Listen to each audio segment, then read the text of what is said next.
Dear students, इस video में हम बात करेंगे AC circuit containing inductance only.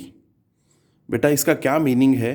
देखो एसी सर्किट लिखा हुआ है, it means source of alternating EMF होगा वहाँ पे, और उसके थ्रू क्या होगा, एक इंडक्टर लगा होगा। इंडक्टर मतलब एक कॉइल वहाँ पे अटैच्ड होगी बेटा। अब करना क्या है हमें? देखो, सोर्स ऑफ अल्टरनेटिंग ईएमएफ है मतलब ई की इक्वेशन मेरे पास आ जाएगी ईएमएफ की। जब इंडक्टर लगा हुआ हो थ्रू द एसी सर्किट, उस कंडीशन में हमें क्या करना है बेटा?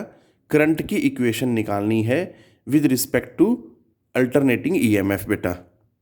क्लियर है? वही चीज़ हमें करनी है और हमें देखना है कि ई और आई के बीच में क्या रिलेशन है। क्या वो दोनों इन फेस हैं, क्या दोनों आउट ऑफ फेस हैं? अब अगर आउट ऑफ फेस है तो कौन लैग बिहाइंड कर रहा है, कौन लीड कर रहा है, ये हमें देखना है बेटा, कौन सा पैरामीटर। ठीक है, सो स्टार्ट करते हैं। तो देखें बेटा, हमने क्या किया, एसी सर्किट लिया जिसमें ये सोर्स ऑफ अल्टरनेटिंग ईएमएफ है और ये इंडक्टर लगा हुआ है बेटा, एक कॉइल। ठीक है, तो let alternating EMF is represented by, क्योंकि ये लगा हुआ है बेटा तो इसकी इक्वेशन से ही स्टार्ट करना पड़ेगा, ऑब्वियस है। सो इसकी इक्वेशन क्या होती है? That is E is equal to E naught sine omega T. इसको नंबर 1 दे देते हैं बेटा। ठीक है, अब अगर ये लगा हुआ है already source of alternating EMF, तो बेटा इसके क्रॉस लगा हुआ है। अब ये दोनों आपस में क्या है? पैरेलल है, और पैरेलल में जो वोल्टेज होती है वो क्या होती है? सेम होती है बेटा। ठीक है, सो इंड्यूस्ड ईएमएफ जो होगा, क्योंकि देखो कॉइल की प्रॉपर्टी हमने पढ़ी हुई है कि कॉइल में क्या होता है? ईएमएफ इंड्यूस होता है बेटा। ठीक है, तो the induced EMF in inductor is given by, और वो भी हमने पढ़ा होता है बेटा, E is equal to minus L D I by D T. Clear है बेटा जी? ये चीज़ याद रखनी है। अब बेटा क्योंकि दोनों देखो पैरेलल है तो दोनों मस्ट बी इक्वल। ये दोनों क्या होने चाहिए? इक्वल होने चाहिए। बट वो ये कहना चाहता है कि अगर हमें करंट का फ्लो मेंटेन रखना है इस सर्किट में, तो अप्लाइड वोल्टेज मतलब this one must be equal and opposite to the induced voltage. Clear है बेटा जी? तो मैं यहाँ लिख देता हूँ ताकि आपको याद रहे। सो बेटा क्या होगा? ई जो है that must be equal and opposite to the induced voltage. ठीक है, अब ई की वैल्यू क्या है बेटा इक्वेशन 1 से? That is E naught sine omega T, और इक्वेशन 2 से इंड्यूस्ड ईएमएफ या इंड्यूस्ड वोल्टेज की वैल्यू क्या है? That is minus L D I by D T. हमें देखो बेटा क्या चाहिए? करंट की इक्वेशन चाहिए। अल्टरनेटिंग ईएमएफ की है, अब करंट की चाहिए। तो बेटा ये करंट वाली टर्म आ गई। अब मुझे इसको एक साइड लेके जाना है किसी ना किसी तरह से, तो क्या हो जाएगा? माइनस माइनस प्लस हो जाएगा। D I by D T को यहीं छोड़ दें और एल को उधर ले जाएं, तो क्या हो जाएगा बेटा जी? D I by D T is equal to E naught by L sine omega T. अब करंट चाहिए, ये डी टी जो डिवीजन में आ रहा है इसको क्या ले जाएंगे? उधर ले जाएंगे बेटा जी। तो क्या हो जाएगा? ये D I is equal to E naught by L sine omega T D T. अब मुझे क्या चाहिए बेटा? आई चाहिए, बट ये क्या आ रहा है? डी आई, और इधर क्या आ रहा है? D T. तो दोनों तरफ अगर मैं इंटीग्रेट कर दूं तो मुझे बेटा करंट की इक्वेशन मिल जाएगी। ठीक है, तो उसके लिए करना क्या है? प्रॉब्लम यहाँ पे एक है कि हमें लिमिट नहीं पता बेटा, कि जो हमें इधर टाइम की वैल्यू चाहिए, वेरिएबल जो लिमिट्स डालनी है टाइम के लिए, वो नहीं पता। इधर तो ठीक है, करंट की वैल्यू आ जाएगी, मेरे पास करंट आ जाएगा लेफ्ट साइड में, बट राइट साइड में मुझे लिमिट ही नहीं पता। तो I will be simply integrating it. तो ये इनडेफिनेट इंटीग्रल होगा। कैसे होगा देखो ज़रा। सो बेटा अगर इसको इंटीग्रेट करें तो क्या आता है? डी आई इंटीग्रेशन की दोनों तरफ is equal to E naught by L, ये पहले से ही कॉन्स्टेंट है, बाहर ले लो बेटा इसे, sign omega T D T. Clear है? अब इसे सोल्व करेंगे तो बेटा जी साइन की इंटीग्रेशन क्या होती है? Minus cos. तो इधर तो आ जाएगा I, is equal to E naught by L minus cos omega T. अब ओमेगा टी को डिफ्रेंशिएट करेंगे विद रिस्पेक्ट टू टी तो आएगा ओमेगा। तो बेटा उस ओमेगा से मुझे क्या करना पड़ेगा, इसे डिवाइड करना पड़ेगा। लो जी, प्लस सी लगाना है हमें। सी क्या है, कांस्टेंट ऑफ इंटीग्रेशन। ये बात याद रखें बेटा, ठीक है। अब क्योंकि यहाँ पे क्यों लगाया, पहला क्वेश्चन मन में आता है, क्योंकि बेटा हमें लिमिट्स ही नहीं पता थी। We were dealing with indefinite integral. Clear है। अब ये बात तो समझ आ गई, जब जब इनडेफिनिट इंटीग्रल होता है तो कांस्टेंट ऑफ प्रोपोर्शनैलिटी लगाना पड़ता है यहाँ पे, जिसे हम कांस्टेंट ऑफ इंटीग्रेशन भी बोलते हैं बेटा, ठीक है, या इंटीग्रेशन कांस्टेंट, जैसा मर्जी बोलना चाहें। अब इसकी वैल्यू क्या होगी वो यहीं पे मैं आपको समझा देता हूँ। देखो करंट क्या होता है, टाइम डिपेंडेंट होता है बेटा। डी देखो क्या क्यू बाई टी होता है ना बेटा करंट, ठीक है। So that is time dependent. ऐसे ये जो टर्म आ रही है ये भी टाइम पे डिपेंडेंट है। देखो टी वाली टर्म आ रही है, तो ये भी क्या होना चाहिए, this must be time dependent. Clear है, क्योंकि हमने ये भी पढ़ रखा है +1 क्लास में कि सेम नेचर की क्वांटिटीज ऐड होती हैं। अगर ये टाइम डिपेंडेंट है so this must be time dependent. Clear. But ये तो एक सिंपल कांस्टेंट होता है, इट मीन्स ये तो टाइम पे डिपेंडेंट ही नहीं है। अब डिपेंडेंट नहीं है तो इट मीन्स इसकी वैल्यू क्या होगी, 0, मतलब ये एग्जिस्ट ही नहीं करेगा यहाँ पे। ठीक है बेटा जी। अब मैं नेक्स्ट स्टेप में ये लिखूंगा नहीं, मैं आपको समझा चुका हूँ कि इसकी वैल्यू 0 क्यों आएगी। ठीक है, सो इंटीग्रेशन कांस्टेंट इज 0। सो क्या आ जाता है फिर हमारे पास नेक्स्ट स्टेप। सो बेटा आई जो है ये आ जाएगा हमारे पास, ठीक है। सी मैंने ख़त्म कर दिया बेटा। अब बेटा आई की जो इक्वेशन है वो ये आ रही है, बट जो ई की इक्वेशन थी that was E naught sine omega T. अब कुछ कुछ उसी फॉर्मेट की आनी चाहिए ना इक्वेशन बेटा, मतलब यहाँ पे तो कोस आ रहा है, मुझे यहाँ भी साइन बनाना है किसी तरह से। तो देखें जरा, हमें पता होता है 10th क्लास में हमें पढ़ाया जाता है कि भैया जो कोस थीटा होता है वो साइन 90 माइनस थीटा के बराबर होता है। So I can write it like this, sine π/2 minus omega T, क्योंकि यहाँ पे थीटा की जगह क्या आ रहा है बेटा, ओमेगा टी आ रहा है बस। तो इसको मन में कोस थीटा मानो तो उसको लिख दिया साइन 90 माइनस थीटा। क्लियर है। अब जरा ध्यान दे, देखो अभी भी बिल्कुल कंपेरेबल फॉर्म में नहीं आया रिजल्ट। हमारे पास जो आता था उसमें ई जो है equation E naught sine omega T है, तो करंट की भी तो कुछ कुछ इसी तरह से आना चाहिए ना। उसमें ओमेगा टी पहले आना चाहिए यहाँ पे, बट क्या आ रहा है, पीछे आ रहा है बेटा। π/2 आगे आ रहा है और ओमेगा टी पीछे आ रहा है, तो कंपेयर तो नहीं कर सकता मैं जब तक ओमेगा टी आगे ना आ जाए यहाँ पे। तो उसके लिए मैं क्या करूँगा, यहाँ पे माइनस कॉमन लेता हूँ बेटा, ठीक है। और वो माइनस जब बाहर आएगा तो माइनस माइनस प्लस हो जाएगा। ठीक है बेटा जी, तो ये चीज़ आपने याद रखनी है।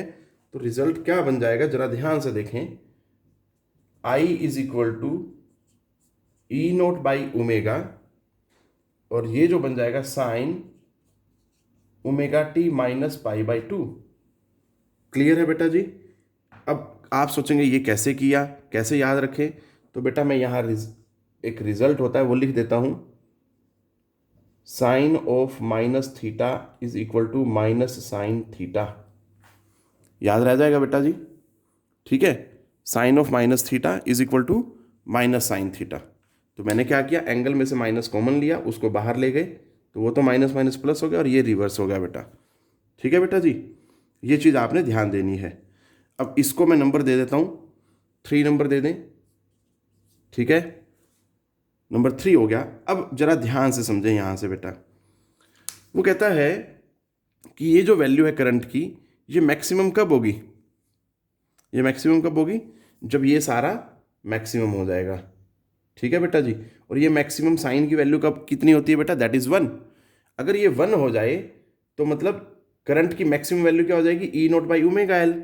और मैक्सिमम वैल्यू ऑफ करंट को हम क्या लिखते हैं बेटा, आई नोट से लिखते हैं। ये बात याद रखें आप, ठीक है बेटा। तो मैं सीधा यहाँ लिख देता हूँ, तो this will be replaced by I note, क्योंकि ये सारा अगर 1 आ जाएगा तो मैक्सिमम वैल्यू ऑफ करंट ये बच जाएगी, और मैक्सिमम वैल्यू को आई नोट से लिखते हैं। So I is equal to I naught sine omega T minus π/2। Clear है बेटा। ये हमारा एक तरह से फाइनल रिजल्ट आ गया, करंट की इक्वेशन आ गई बेटा। अब आई कैन कंपेयर, तो देखो जरा ध्यान से, बेटा अगर मैं यहाँ लिख देता हूँ थोड़ी देर के लिए, जो ईएमएफ की इक्वेशन थी दैट वाज दिस, जहाँ से हमने स्टार्ट किया, करंट की इक्वेशन आ रही है ये, तो आप अपने आप से ही समझ सकते हैं, बड़े समझदार हैं बेटा ये, और ये दोनों इक्वेशंस को देखेंगे तो हम बोल सकते हैं जो करंट है that is lagging the EMF by a phase angle of 90। Clear है बेटा जी? यहाँ पे देखते एकदम पता लग रहा है, कंपेयर कर सकते हैं, मैंने ये इक्वेशन कंपेयर करने के लिए लिखी है यहाँ पे, ताकि आप आसानी से कंपेयर कर सकें इसे। तो जिस डायरेक्शन में ईएमएफ है उससे 90 डिग्री पीछे जो है करंट है बेटा, माइनस आ रहा है, देखो जरा यहाँ पे। तो इस चीज़ को समझाने के लिए मैं फेजर डायग्राम बनाता हूँ, और वो भी फेजर डायग्राम भी बनाएंगे, और इसमें हम देखेंगे कि जब एसी सर्किट में इंडक्टर लगाते हैं तो वो कैसे काम करता है बेटा। ठीक है, तो उस चीज़ को समझने के लिए देखें जरा ध्यान से।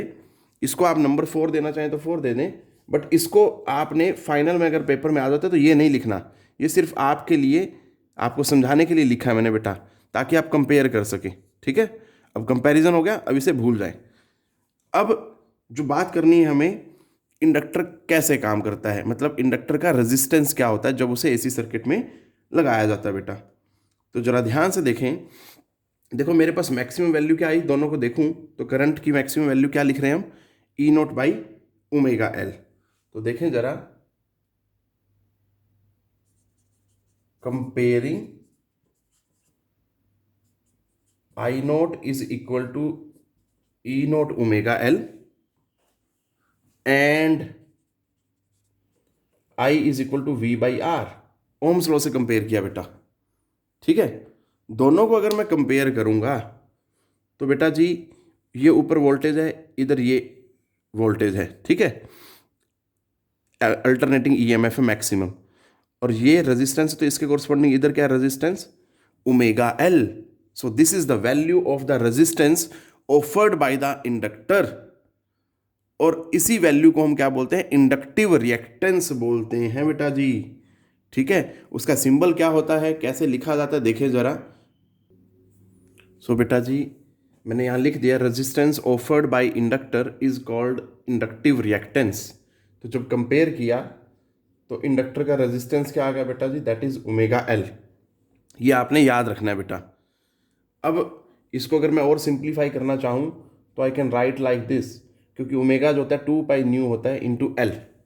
ठीक है बेटा, अब अगर मैं कंपेयर करूँ, मैं देखता हूँ कि अगर मान लीजिए इंडक्टर को डीसी सर्किट में लगा दें बेटा, तो क्या हो जाएगा, फॉर डीसी सर्किट बेटा क्या हो जाएगा, ये डीसी की तो फ्रीक्वेंसी बेटा 0 होती है, तो उस कंडीशन में क्या हो जाएगा, ये अगर यहाँ 0 लिखूंगा, 0 इंटू समथिंग क्या देगा, 0। मतलब डीसी सर्किट में अगर इंडक्टर को लगाते हैं तो it offers 0 resistance. It means इसको लगाने का कोई फायदा नहीं है बेटा, कोई यूटिलिटी नहीं है डीसी सर्किट में, ये बात आप याद रखें हमेशा। इसीलिए डीसी में सिर्फ रेजिस्टेंस लगा होता है। ठीक है बेटा, बट हाँ एसी सर्किट में ये एक फाइनाइट रेजिस्टेंस ऑफर करता है, क्योंकि एसी की फ्रीक्वेंसी 50 होती है। ठीक है बेटा जी, तो आप याद रखें इंडिया में एसी की जो फ्रीक्वेंसी है दैट इज 50 हर्ट्ज। क्लियर? तो वहां पे एसी सर्किट में वो कुछ फाइनाइट रेजिस्टेंस ऑफर करता है बेटा।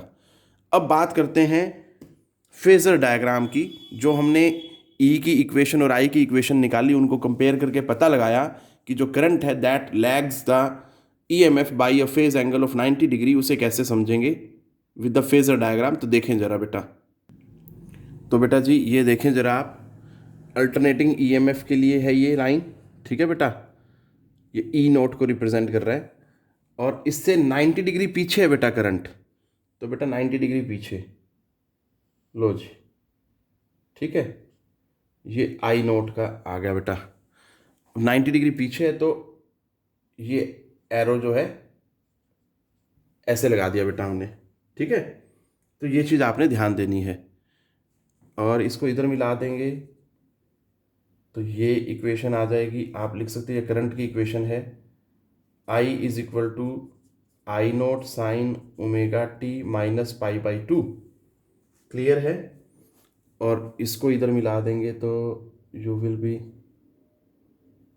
लो जी, मतलब ये जो आएगा इसको आप रिप्रेजेंट कर सकते हैं ईएमएफ की इक्वेशन से, E is equal to E naught sine omega T. Clear है बेटा जी? इस तरह से आप याद रख सकते हैं इसको। तो ये हुआ हमारा फेजर डायग्राम। आप ये नहीं भी बनाएंगे ना डॉटेड लाइंस तो भी चलेगा बेटा। ये कभी आप सोचें कि ये कुछ है, ऐसा नहीं है। ठीक है, ये सिर्फ लाइन लगाई गई है ताकि आप आई की इक्वेशन लिख सकें, अदरवाइज और कुछ नहीं है। आप खाली इतना भी बना देंगे ये और ये तब भी सही होगा बेटा जी। ये चीज़ आपने ध्यान देनी है। ठीक है, क्योंकि अब करंट कम होता है तो इसलिए मैंने उसका लेंथ जो है कम लिया बेटा। ठीक है, ये चीज़ याद रखनी है। So that's it which I want you to discuss in this video बेटा। टेक केयर, पढ़ते रहें,